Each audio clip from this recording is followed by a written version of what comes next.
Habakkuk 2 tables Bible స్టడీలో ఇది 89వ presentation. ఈరోజు మన అంశము ప్రవచన చరిత్రలో కీలకమైన సంవత్సరములు, crucial years in prophetic history. ప్రార్థన చేసుకుని వాక్యాన్ని ప్రారంభించుకుందాం.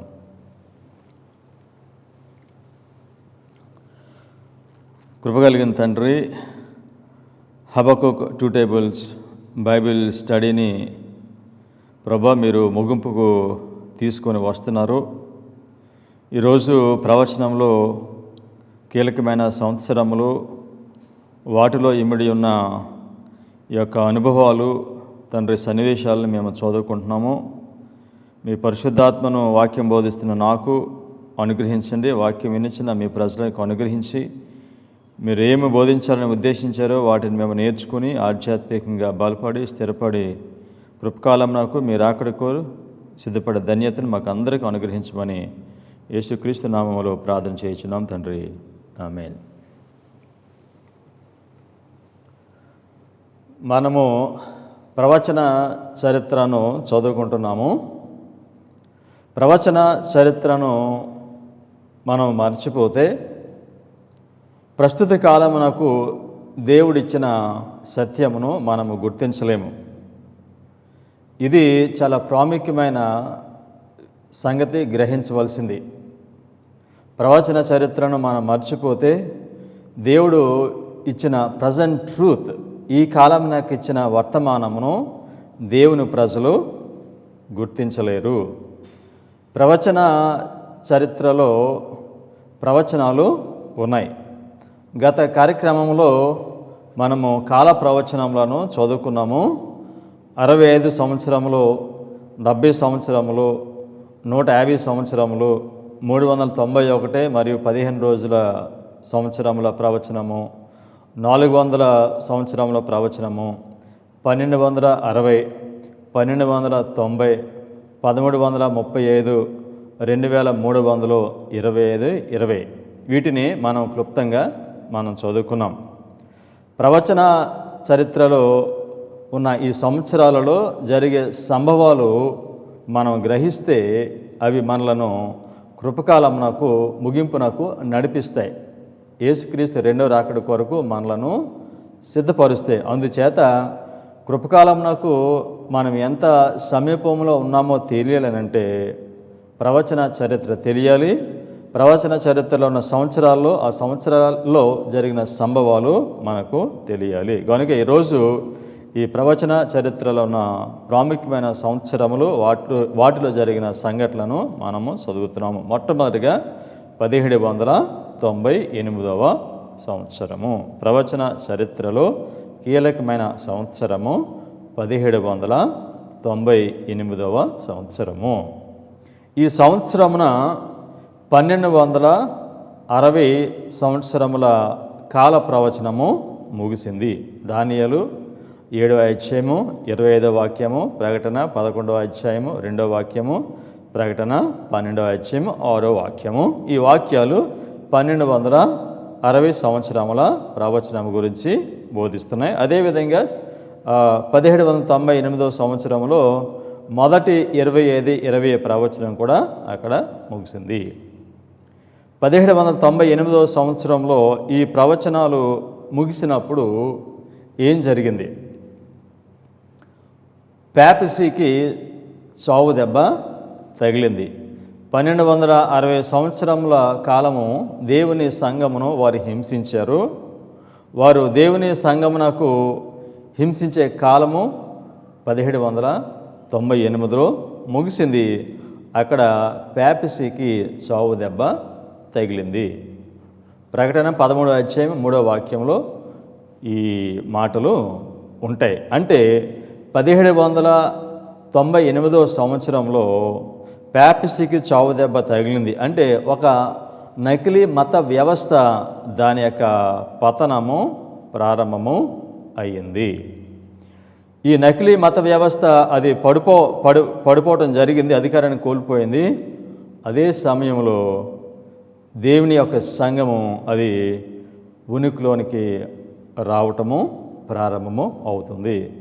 1798 సంవత్సరంలో మత వ్యవస్థ, నకిలీ మత వ్యవస్థ చావు దెబ్బ తగులుతుంది, అది పడిపోతుంది. కనుక లోకమంతటికి చివరి వర్తమానం బోధించడానికి 1798 నుండి ఈ సంఘము పైకి రావటము మనము చూస్తాము. ఇంకేమి జరిగింది? 1798 సంవత్సరంలో దానియేలు గ్రంథము విప్పబడింది. దానియేలుకు ప్రవచనాలు ఇచ్చినప్పుడు దేవుడు అన్నాడు, దానియేలు వీటన్నిటిని కూడా నీవు గ్రంథంలో రాసి వీటిని ముద్రించు. అంత్యకాలంలో ప్రజలు ఈ పరిశుద్ధ గ్రంథాన్ని చదివినప్పుడు వారికి ఇవి అర్థమవుతాయి అని చెప్పాడు. అంటే దానియేలు గ్రంథం ఎప్పుడైతే విప్పబడుతుందో అప్పుడు అంత్యకాలము ప్రారంభము అయిందని మనము గ్రహించాలి. ప్రకటన 10వ అధ్యాయము 2వ వాక్యము. అయితే ఆయన చేతిలో విప్పబడి ఉన్న ఒక చిన్న పుస్తకం ఉండెను. ఆయన తన కుడి పాదము సముద్రం మీదను, ఎడమ పాదము భూమి మీదను మోపి దానియేలు గ్రంథము విప్పబడింది. 1798 సంవత్సరంలో ప్రవచనాలు మనుషులు అర్థం చేసుకోవడానికి దేవుడు వారికి జ్ఞానాన్ని, శక్తిని ఇచ్చాడు. Great controversy, page 356. But since 1798 the book of Daniel has been unsealed.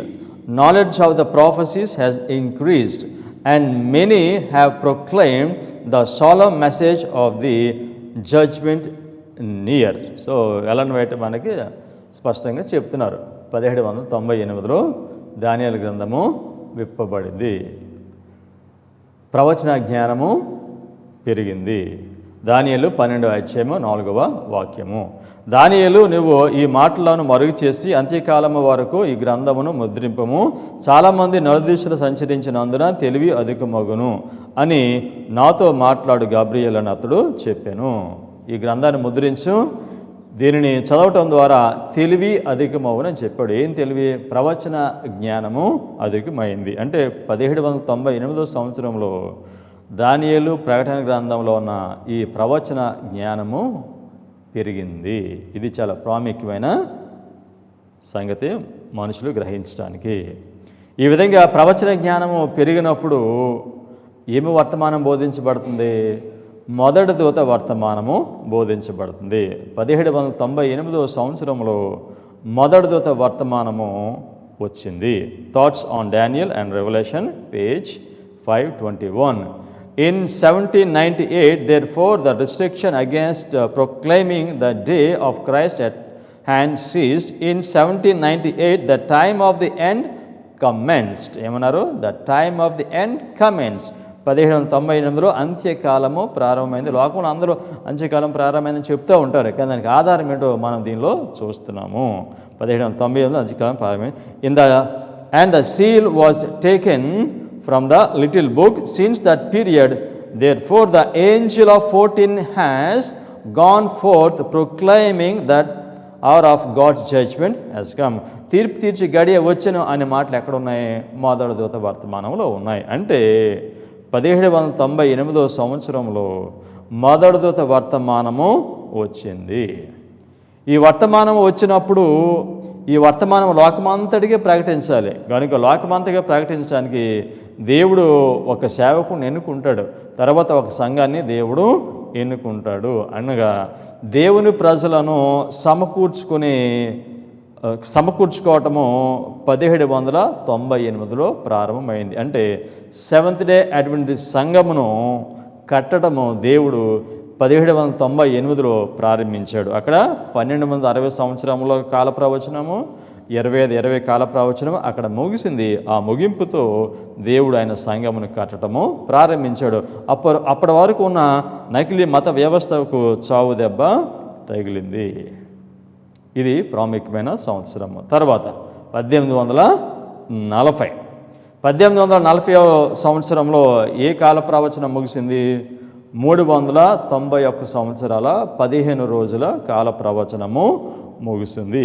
William మిల్లరు ఆయన అనుచరులు వారు ప్రవచనాలు బోధిస్తున్నారు.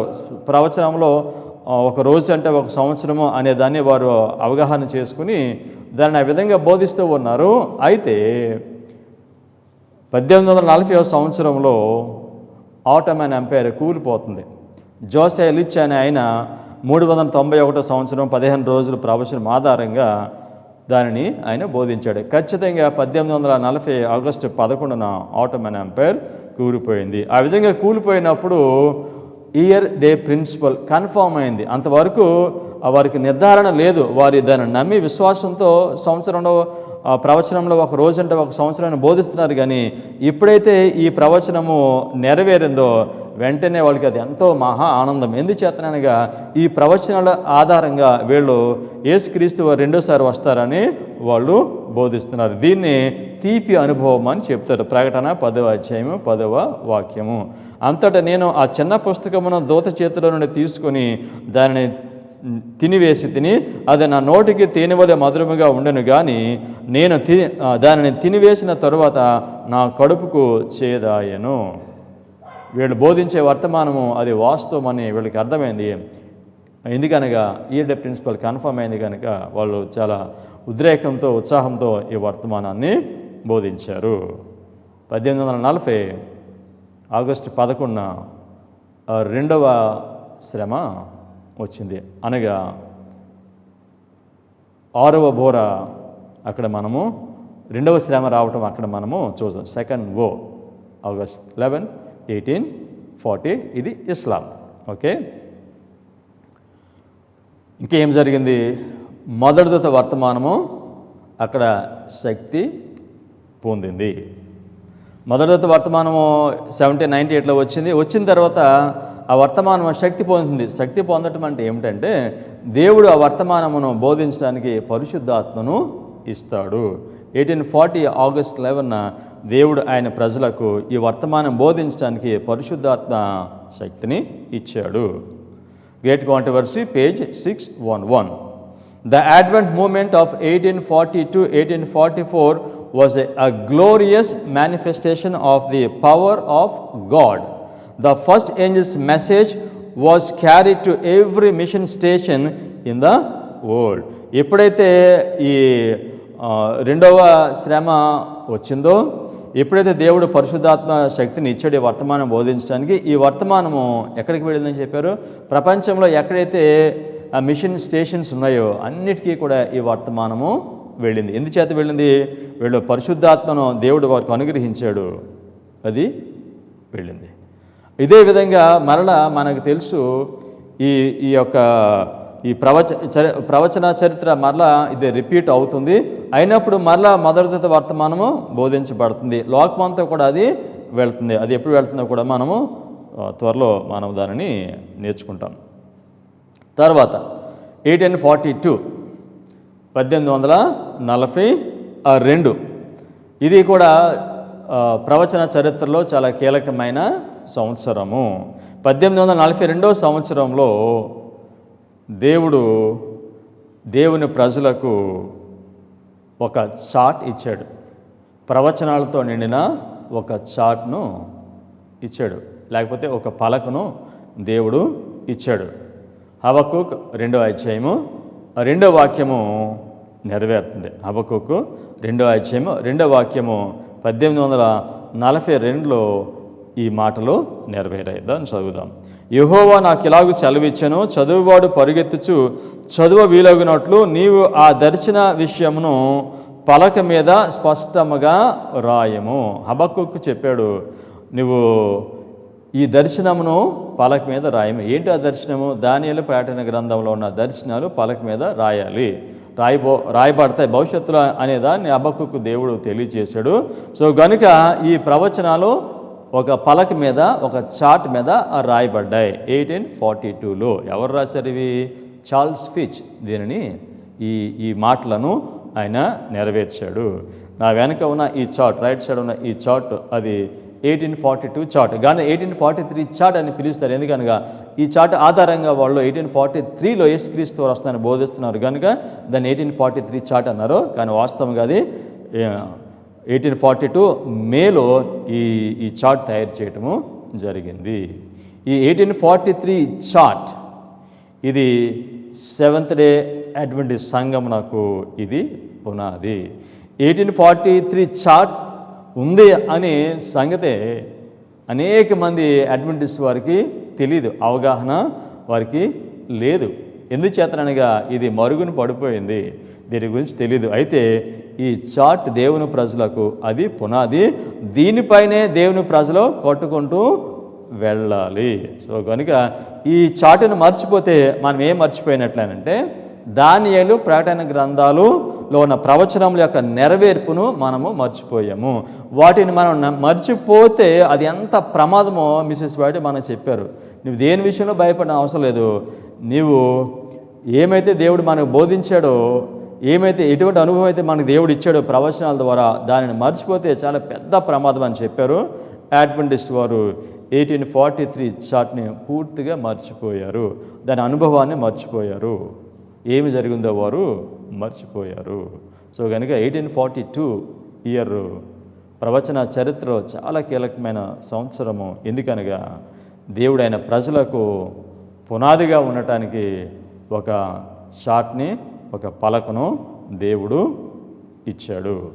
ఇంకేం జరిగింది? 1842లో రెండవ దూత వర్తమానము వచ్చింది. సెవెంత్ అడ్వెంటిస్ట్ వారిని దేవుడు ఎందుకు లేపాడు అని అంటే, చిన్న పిల్లవాడైనా చెప్తాడు, ఈ ప్రపంచం నాకు 3 దూతల వర్తమానము బోధించడానికి. మరి చెప్పినప్పుడు ఈ 3 దూతల వర్తమానము, మొదటి దూత వర్తమానం ఎప్పుడు వచ్చిందో, రెండో దూత వర్తమానం ఎప్పుడు వచ్చిందో, 3 దూత వర్తమానం ఎప్పుడు వచ్చిందో ప్రతి ఒక్కరికి తెలియాలి. సో కనుక 1842 జూన్లో రెండవ దూత వర్తమానము వచ్చింది. ఈ వర్తమానము ఈ చార్టును ఆధారంగా వారు బోధిస్తూ ఉన్నప్పుడు అనేక మంది ప్రొటెస్టెంట్స్ అమెరికా దేశంలో వారు ఏం చేశారు? ఈ వర్తమానమునకు వారు ద్వారాలు మూసేశారు. మూసేయటం ద్వారా వారు జీవితంలో కృపకాలము ముగిసింది. మరలా ఈ రెండవ దూత వర్తమానము మరలా బోధించబడుతుంది. మరలా బోధించబడినప్పుడు ఎవరైతే దీన్ని తృణీకరిస్తారో వారికి కూడా కృపకాలం ముగిస్తుందనే సత్యము మనకి ఇది తెలియచేస్తుంది. సో కనుక మొదటి దూత వర్తమానం బోధించడం జరిగింది, అది శక్తి పొందడం జరిగింది. రెండో దూత వర్తమానం బోధించడం జరిగింది, అది శక్తి పొందడం జరుగుతుంది. ఎవరైతే దీన్ని తృణీకరిస్తారో వారికి ఏం జరుగుతుంది? వారికి కృపకాలము ముగుస్తుంది. 1843 నెక్స్ట్ 1843 సంవత్సరము మరొక కీలకమైన సంవత్సరము ప్రవచన చరిత్రలో. 1843లో ఏమి ప్రవచనం ముగిసింది? 1335 సంవత్సరాల ప్రవచనము ముగిసింది. దానియేలు 12వ అధ్యాయము 12వ వాక్యంలో ఉంది. 1843 యొక్క ప్రాముఖ్యత ఏమిటంటే, విలియం మిల్లర్ ఆయన అనుచరులు వారు దానియేలు ప్రకటన గ్రంథంలో ఉన్న ప్రవచనాలను చదివి అర్థం చేసుకుని యేసుక్రీస్తు వారు 1843లో వస్తున్నారని వారు బోధించారు. అంటే 1843లో వస్తున్నారని బోధిస్తే వారు దేని ఆధారంగా చెప్పాలి? వాళ్ళు ప్రవచనాల ఆధారంగా వారు చెప్పాలి. కనుక వారు ప్రవచనాలు బోధించారు. యేసుక్రీస్తు వారు రెండోసారి వస్తున్నారని వారు చెప్పారు. సో మత్తయి సువార్త 25వ అధ్యాయము 1వ వాక్యము, పరలోక రాజ్యము తమ దివిటీలు పట్టుకొని పెండ్లి కుమారుని ఎదుర్కొనుటకు బయలుదేరిన 10 మంది కన్యకులను పోలి ఉన్నది. వాళ్ళు ఏమి ఆధారంగా చెప్పారు? 2 ప్రవచనాల ఆధారంగా. ఒకటి 2300, తర్వాత 20 ప్రవచనం ఆధారంగా యేసుక్రీస్తు రెండోసారి వస్తున్నారని వారు బోధించారు. వారు 10 మంది కన్యకుల ఉపమానాన్ని వారు తీసుకున్నారు. దీనిలో 10 మంది కన్యకులు పెండ్లి కుమారుని ఎదుర్కోవడానికి వెళ్ళారు వాళ్ళు. సో కనుక రెండో రాకడ యేసుక్రీస్తు వారు వస్తున్నారని వారు బోధించారు. ఎప్పుడేం చెప్పారు వాళ్ళు? 1843 మార్చ్ 21 నుండి 1844 మార్చ్ 21 ఈ మధ్యకాలంలో యేసుక్రీస్తు వారు వస్తారని వారు బోధించారు. అయితే వారు ఊహించినట్టుగా యేసుక్రీస్తు వారు రాలేదు. కనుక మార్చి 1844 22 వారికి ఆశ భంగము. సో చాలామంది ఏమంటారంటే, విలియం మిల్లరు ఆయన డేట్ పెట్టి ఆయన చాలా పొరపాటు చేశాడు, ఎవరికి తెలియదు యేసుక్రీస్తు వారు ఎప్పుడు వస్తారో. సో కనుక ఆయన ఈ రెండో రాకడికి డేట్ పెట్టాడు కనుక ఈయన చెప్పిన వాస్తవాలు కాదు, ఈయన అబద్ధ బోధకుడు అని మనుషులు అంటారే. కానీ ఒకటి గ్రహించాలి ఇక్కడ, విలియం మిల్లరు ఆయన తప్పుడు ప్రవచనాలు బోధించలేదు. ఆయన ఆ విధంగా ఆ డేట్ పెట్టడం అనేది దేవుడు దానిని అనుమతించాడు. ఇంకొక మాట చెప్పాలంటే, దేవుడు దాన్ని నిర్ణయించాడు, దాన్ని డిజైన్ చేశాడు దేవుడు. అలాని వాడు చెప్పారు ఈ మాట. విలియం మిల్లర్ కానీ ఆయన అనుచరులు కానీ వారు తప్పుడు ప్రవచనాలు బోధించలేదు. ఆ విధంగా వారు యేసుక్రీస్తు వారు వస్తారని చెప్పడానికి వారిని దేవుడు ప్రేరేపించాడు, దేవుడు దాన్ని డిజైన్ చేశాడని చెప్పారు. Great controversy, page 405. Miller and his associates fulfilled prophecies, ప్రవచనాలను వారు నెరవేర్చారు. And gave a message which inspiration had foretold should be given to the world, but which they could not have given had they fully understood the prophecies, pointing out their disappointment and presenting another message to be preached to all nations before the world should the Lord should come.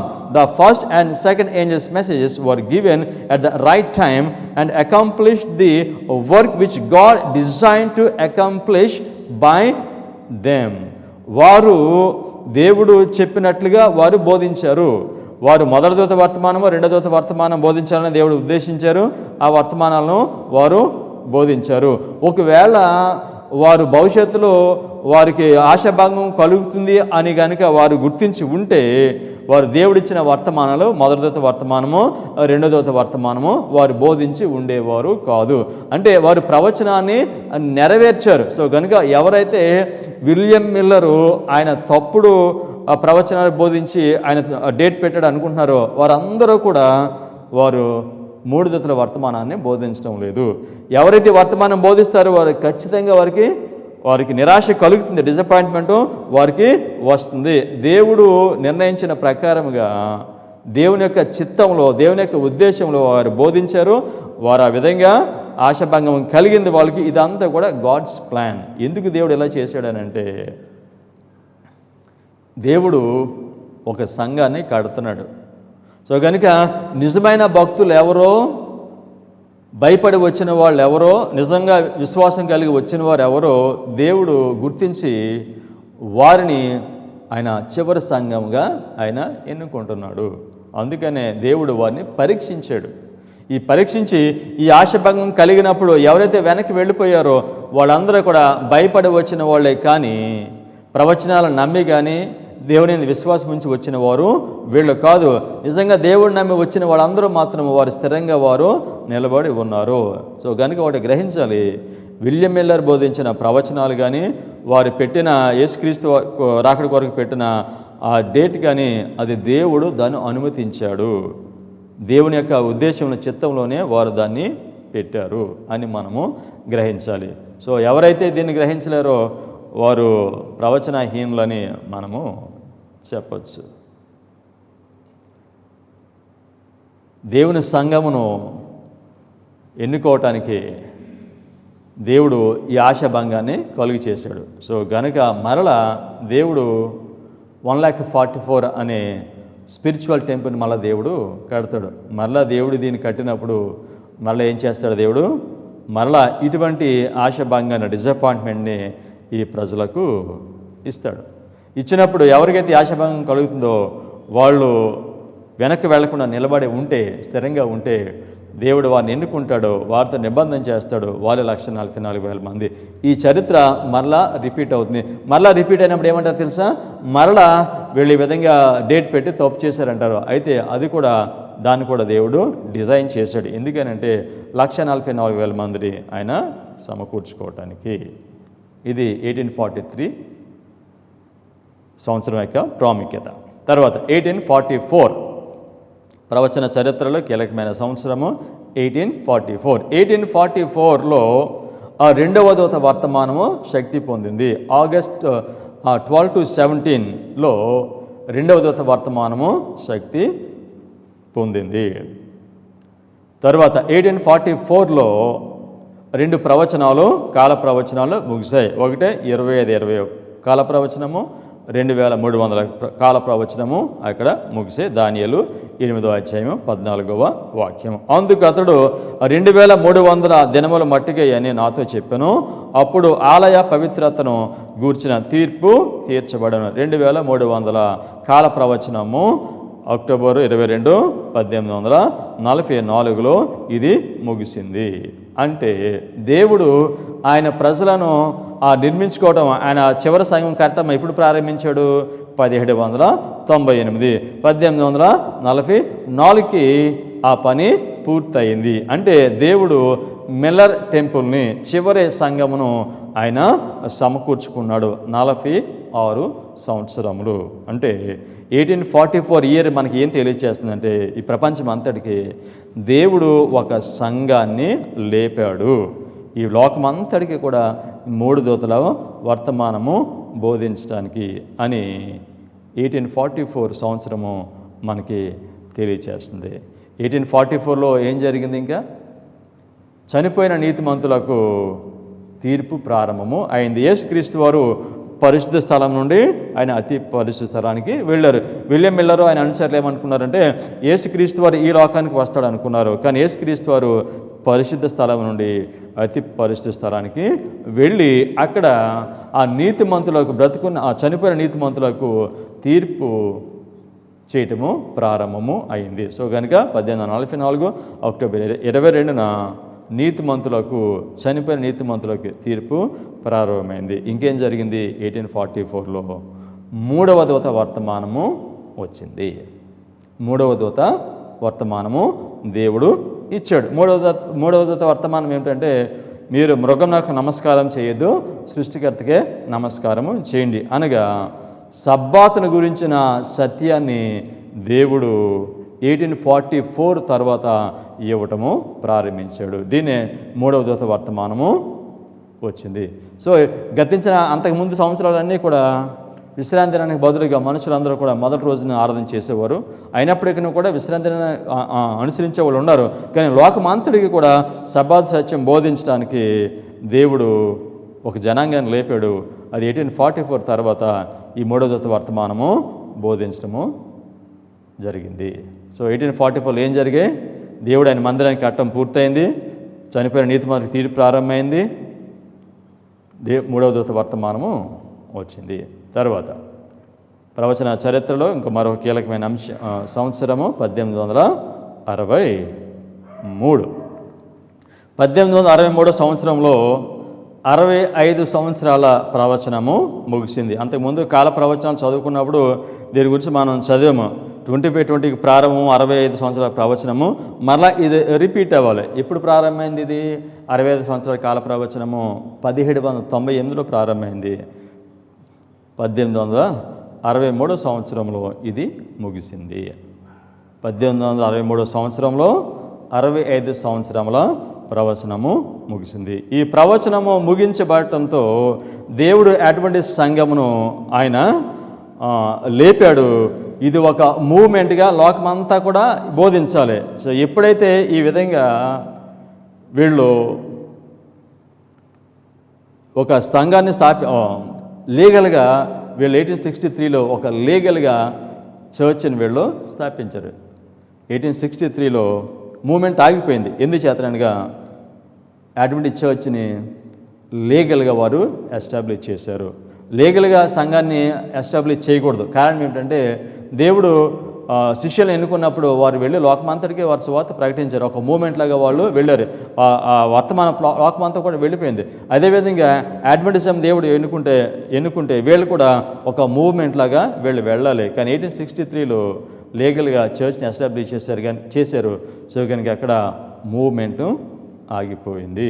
యెహోషువ 6వ అధ్యాయము 26వ వాక్యము. ఆ కాలమున యెహోషువ జనుల చేత శపథము చేయించి వారికి ఇలాగూ ఆజ్ఞాపించెను, ఎవడు యెరికో పట్టణమును కట్టించబూనుకొనును వాడు యెహోవా దృష్టికి శాపగ్రస్తుడగును. వాడు దాని పునాది వేయగా వాని జ్యేష్ఠ కుమారుడు చచ్చును. దాని తలుపులను నిలువనెత్తగా వాని కనిష్ఠ కుమారుడు చచ్చును. వీళ్ళు ప్రొటెస్టెంట్ సంఘం నుండి బయటకు వచ్చారు. వీళ్ళు కూడా వాళ్ళ మూమెంట్లో వెళ్ళాలి. వాళ్ళు సంఘాన్ని లీగల్గా కట్టారు. అదేమైపోయింది? అది బైబిలోన్ అయిపోయింది. సో కనుక మరలా దేవుడు ఈ విధంగా ఎస్టాబ్లిష్ చర్చ్ ద్వారా దేవుడు ఈ యొక్క ఆయన వర్తమానం లోకమంతా బోధించాడు. కనుక ఆయనకు మూవ్మెంట్ కావాలి. మూవ్మెంట్గా ఈ సువార్తను బోధించాలి. సో కనుక అందుకే దేవుడు అడ్వెంటిస్ట్ సంఘాన్ని లేపితే వీళ్ళు కూడా 1863లో లీగల్గా ఒక చర్చ్గా వీళ్ళు ఎస్టాబ్లిష్ అయ్యారు. సో ఈ విధంగా మరలా చర్చిని కట్టడము ఏమంటారంటే, మీరు ఎరుకు పట్టణాన్ని కట్టొద్దు, అంటే లీగల్ చర్చ్ని ఎస్టాబ్లిష్ చేయొద్దు మీరు అని చెప్పారు. ఒకవేళ ఎవరైనా కడితే ఏం జరుగుతుందో, దీనిలో 2 కుమారులు చనిపోతారని చెప్పాడు ప్రవచనం, అది నెరవేరు. అంతకుముందు దాని గురించి మనము నేర్చుకున్నాము. సో కనుక 1863లో జరిగిన గొప్ప బ్లండర్ ఏమిటంటే, చర్చిని లీగల్గా ఎస్టాబ్లిష్ చేశారు. అది లీగల్గా ఎస్టాబ్లిష్ చేయకూడదు, ఇది మూమెంట్ లాగానే ఇది వెళ్ళాలి, ఆ విధంగా చేయటము అది తప్పిదమని చెప్పారు. ఈ విధంగా 1863లో చర్చిని లీగల్గా ఎస్టాబ్లిష్ చేసినప్పుడు ఏం చేశారు తెలుసండి, 1863 చార్ట్, ఒక నకిలీ చార్ట్ని తీసుకొచ్చారు. దాని స్థానం దేన్ని తీసేశారు, 1843 చార్ట్.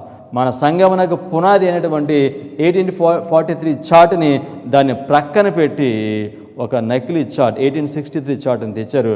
దీనికి సంబంధించి పరిశుద్ధ గ్రంథంలో ప్రవచనం లేదు, దీనికి ఎటువంటి ఆత్మావేశము ఎంత మాత్రమని కూడా లేదు.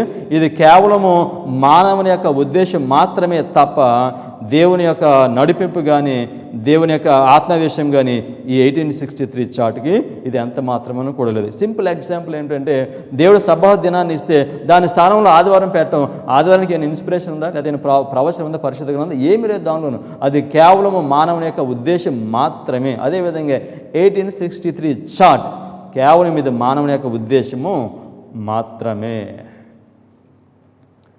1863లో ఫౌండేషనల్ ట్రూత్స్, మన సంగమునకు ఇచ్చిన పునాది సత్యములను తీసి ప్రక్కన పెట్టారు. అందులో మొట్టమొదటిగా 25-20 ప్రవచనం. ఈ చార్ట్లో పైన ఉంటుంది 25-20 ప్రవచనం. అది పునాది సత్యాలు మొట్టమొదటి పునాది సత్యము. 1863లో పునాది సత్యములను ప్రక్కన పెట్టారు. తర్వాత 1335 ఇప్పుడు 25-20 ప్రవచనం అని చెప్పిన 1335 ప్రవచనం ఎవరికి తెలియదు. దీన్ని ఎందుకు చేతనగా దీనిని తీసి ప్రక్కన పెట్టారు, పునాది సత్యాన్ని ప్రక్కన పెట్టారు. ఇస్లాం ఆఖరి 3 బోరలు అవి ఇస్లాం గురించి మాట్లాడుతుంది. దీనిలో మనం ఇస్లాం చూస్తాం 1843 1850 చార్ట్లో. ఇప్పుడు ఎవరు దాన్ని బోధించాడు తెలియదు ఎవరికైనా. కారణం ఏంటంటే ఈ పునాది సత్యములను దేవుని ప్రజలు తీసి ప్రక్కన పెట్టారు. ఎప్పుడు 1863 బ్లండర్. 1863 ప్రతి అడ్వాంటేజ్ జ్ఞాపకం పెట్టుకోవాలి. దీన్ని 1842 1843 1844 ఈ సంవత్సరాలు ఎంత ప్రాముఖ్యమో 1863 ఇయర్ చాలా ప్రాముఖ్యము. అక్కడ దేవుని ప్రజలు వారు పెద్ద తప్పిదము వారు చేశారు. ఈ విధంగా తప్పిదం చేస్తే ఏం జరుగుద్ది, దేవుని మాట వినకపోతే ఏం జరుగుద్ది, ఒకవేళ పాత నిబంధన గ్రంథం చూస్తే ఏం జరుగుద్ది అంటే దేవుడు ఆయన ప్రజలను చెదరగొట్టేస్తాడు. సో కనుక 1863లో ఏమైంది, దేవుడు ఆయన ప్రజలను చెదరగొట్టాడు. పురాతన ఇశ్రాయేలు దేవుని మాట వినకపోతే దేవుడు వాళ్ళని చెదరగొట్టాడు కదా 723, తర్వాత 677 సంవత్సరంలో. అదేవిధంగా నవీన ఇశ్రాయేలు ఆయన మాట వినకుండా ఈ పునాది సత్యాన్ని ప్రక్కన పెడితే దేవుడు వారిని ఏం చేశాడు, 1863లో వారిని చెదరగొట్టాడు. సో కనుక దేవుని ప్రజలు 1863లో వారు చెదరగొట్టబడ్డారు.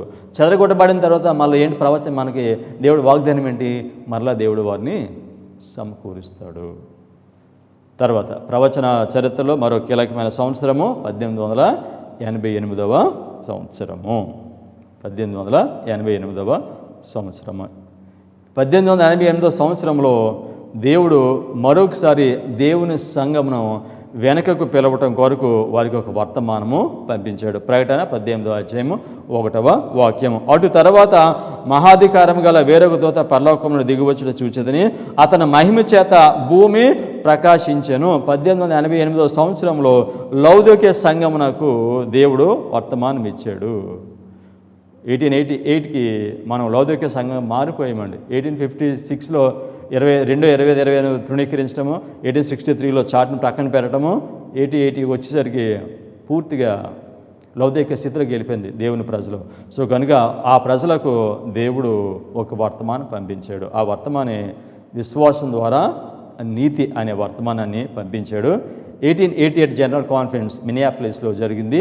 దీనిలో 2 యవనస్తులను దేవుడు ఎన్నుకొని, A.T. Jones, E.J. వ్యాగ్నర్ ఎన్నుకొని వీళ్ళ ద్వారా మరలా దేవుని సంఘమునకు వర్తమానము ఇచ్చాడు. ఇది గ్లోరియస్ మెసేజ్ అని, ప్రెషియస్ మెసేజ్ అని మిసెస్ వైట్ చెప్తారు. Testimonies to ministers and gospel workers, page 91. The Lord in His great mercy sent a most precious message to His people through elders Wagner and Jones. It it presented a justification through faith in the surety.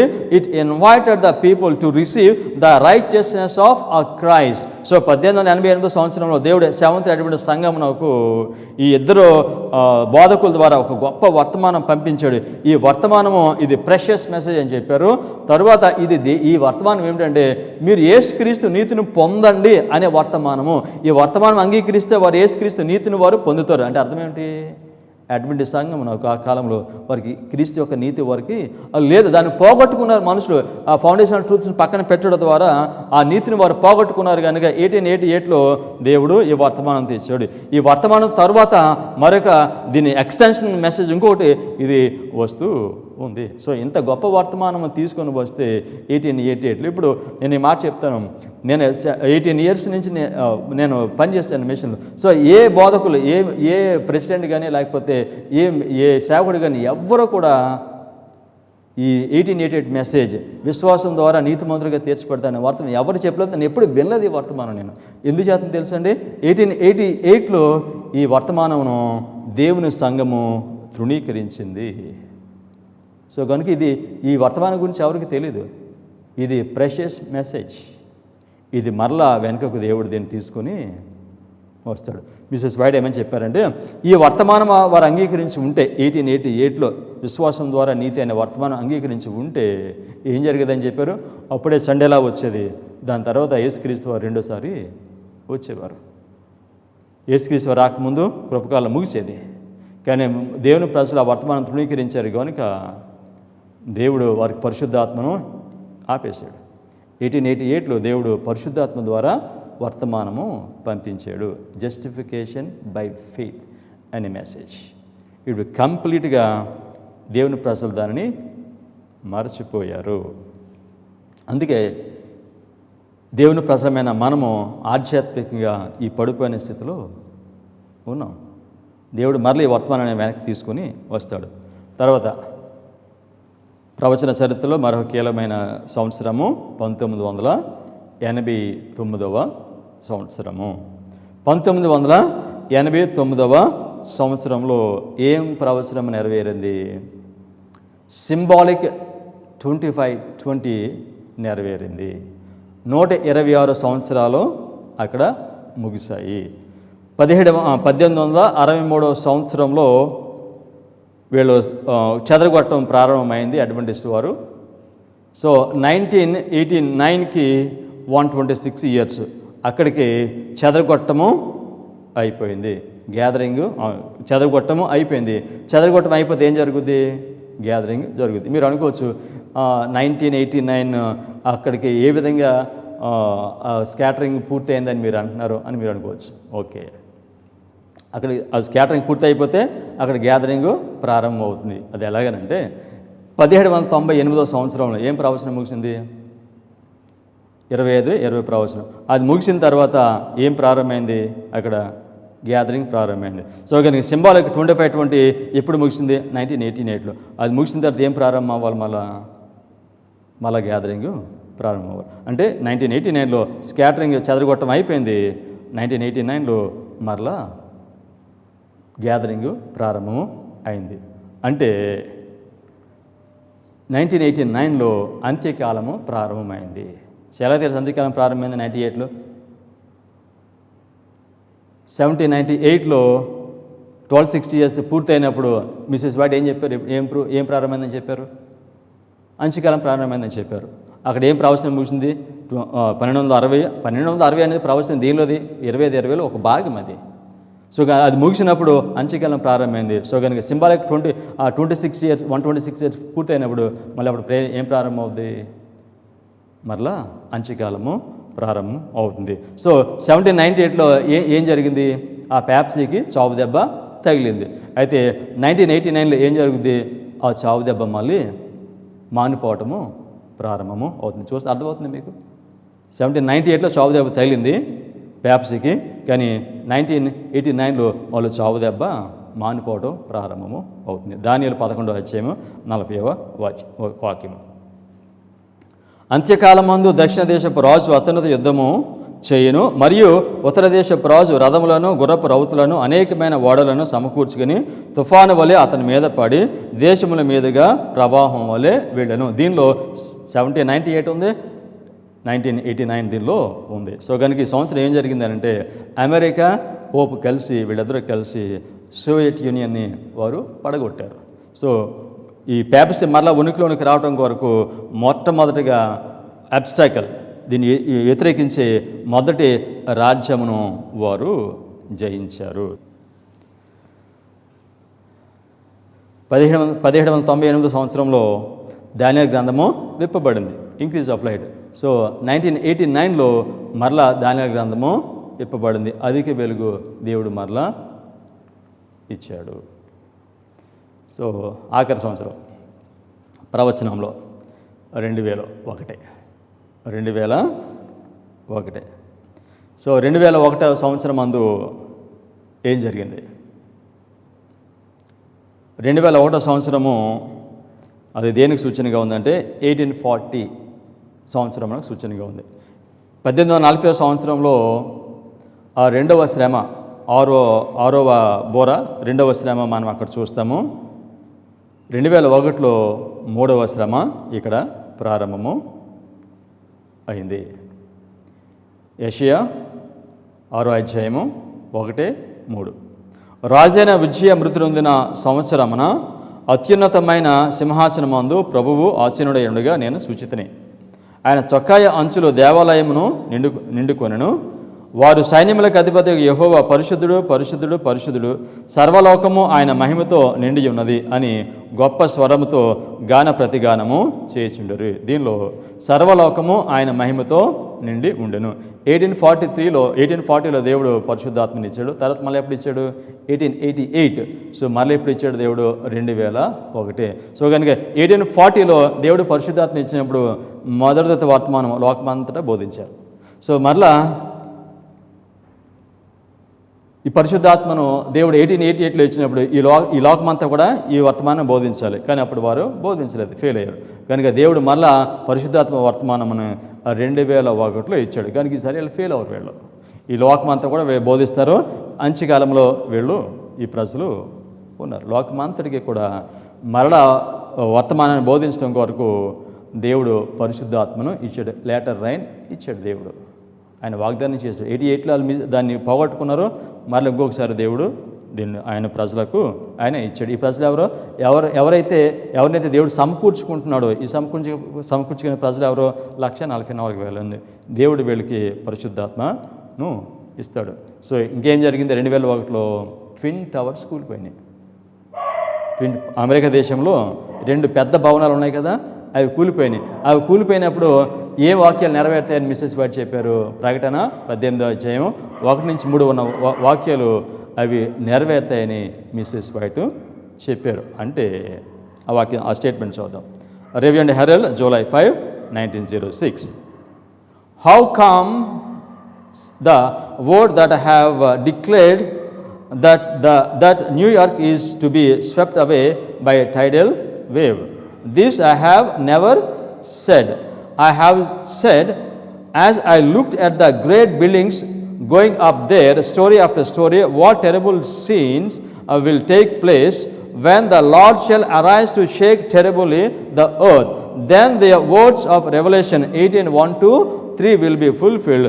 The whole of the 18th chapter of Revelation is a warning of what is coming on the earth. So కనుక twin towers కూలిపోయినప్పుడు అలా బట్టి అన్నారు. ప్రకటన 18:1 వాక్యాలు నెరవేరాయి. అప్పుడు దేవుడు ఆయన ప్రజలకు కడవర వర్షాన్ని ఆయన ఇవ్వటము ప్రారంభించాడు. 2001లో ఆ ట్విన్ టవర్స్ కూలిపోవడం ద్వారా యెషయా 6:1 వాక్యం తర్వాత 3 వాక్యం మనకి ఏం తెలియజేస్తుందంటే అమెరికా దేశం యొక్క ఆర్థిక వ్యవస్థ పతనము ప్రారంభమైంది. ట్విన్ టవర్స్ అది అమెరికా దేశం ఆర్థిక వ్యవస్థకి అది ఫౌండేషన్ లాంటిది, అది గుండెకాయ లాంటిది అది. సో కనుక అక్కడ దాన్ని పడగొట్టడం ద్వారా ఆర్థిక వ్యవస్థ పతనమైంది. సో కనుక ఆదివారం చట్టం రావాలంటే అమెరికా దేశంలో ఏం జరగాలి? అమెరికా ఆర్థికంగా పతనం అవ్వాలి. సో కనుక ఇప్పుడు ఈ ఇరాన్ మీద యుద్ధం చేస్తున్నాడు. ఈ యుద్ధాలు చేయడం వలన ఆర్థిక వ్యవస్థ చాలా పతనం అయిపోతుంది. సో కనుక ఇది ఆదివారం చట్టం నాకు అది దారి తీస్తుంది. సో 2001వ సంవత్సరంలో ట్విన్ టవర్స్ కూలిపోయినాయి. అక్కడ పరిశుద్ధాత్మ దేవుడు ఇచ్చాడు. ఆయన లోకమంతటికి వర్తమానం బోధించడానికి దేవుడు వర్తమానము వాళ్ళకి ఇచ్చాడు. 144,000 మందిని ముద్రించడము ఆయన ప్రారంభించాడు. సో 2001 సెప్టెంబర్ 11న బ్రతికున్న నీతిమంతులకు తీర్పు ప్రారంభమైంది. చనిపోయిన నీతిమంతులకి ఎప్పుడు తీర్పు ప్రారంభమైంది? 1844 అక్టోబర్ 22 చనిపోయిన నీతిమంతులకి.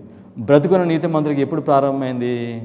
2001 సెప్టెంబర్ 11. చాలా ప్రాముఖ్యమైన సంవత్సరం ఇది 2000. సో ఇది మనకి తెలీదు, మనుషులకు తెలియదు. ఎందుకు తెలియదు అని అంటే ప్రవచన చరిత్ర తెలియకపోతే కనుక ఆ 2001 గురించి సున్నా అనుభవం ఉంటుందండి, ఏమి తెలియదండి. సో అందుచేతనే ఈ ప్రవచన అనుభవము చాలా ప్రాముఖ్యమే. ఇది మనలను కృపకాలం నాకు నడిపిస్తుంది. కృపకాలం మనకి ఎంత సమీపంలో ఉన్నామో అది మనకి తెలియచేస్తుంది. సో కనుక 2001 సెప్టెంబర్ 11 సెవెంత్ డే అడ్వెంటిస్ట్ సంఘంలో ఉన్న దేవుని ప్రజలను దేవుడు ముద్రించుకుంటున్నాడు. అంటే ఈ ముద్రించే పని ఎంతకాలం జరుగుతుంది? 25 సంవత్సరాల నుండి ఇది జరుగుతుంది. ఈ ముద్రించే పని అయిపోతే దేవుడు చివరి స్పిరిచువల్ టెంపుల్ ఆయన కడతాడు. కృపకాలము దేవుని ప్రజలకు ముగుస్తుంది. సో కనుక 2001లో జరిగిన సంగతులు మానవుని యొక్క ఆధ్యాత్మిక జీవితం నాకు అడ్వెంటిస్ట్ వారికి ఇవి చాలా చాలా ప్రాముఖ్యం. దీన్ని గ్రహించలేకపోతే కనుక ఏ అడ్వెంటిస్ట్ కూడా ఆయన కృపకాలం నాకు సిద్ధపడలేడు. సో కనుక దేవుడు ఇప్పుడు 144,000 మంది ముద్రించడము సెవెంత్ అడ్వెంటిస్ట్ సంఘం నుండి 2001లో ప్రారంభించాడు. ముద్రించడం అయిపోతే ఆదివారం చట్టం వస్తుంది. ఆదివారం చట్టం వచ్చినప్పుడు ఈ 144,000 మంది ఈ లోకమంతటికీ కూడా వాళ్ళు చివరి హెచ్చరిక వర్తమానము, 3వ దూత వర్తమానము వారు బోధిస్తారు. అందుచేత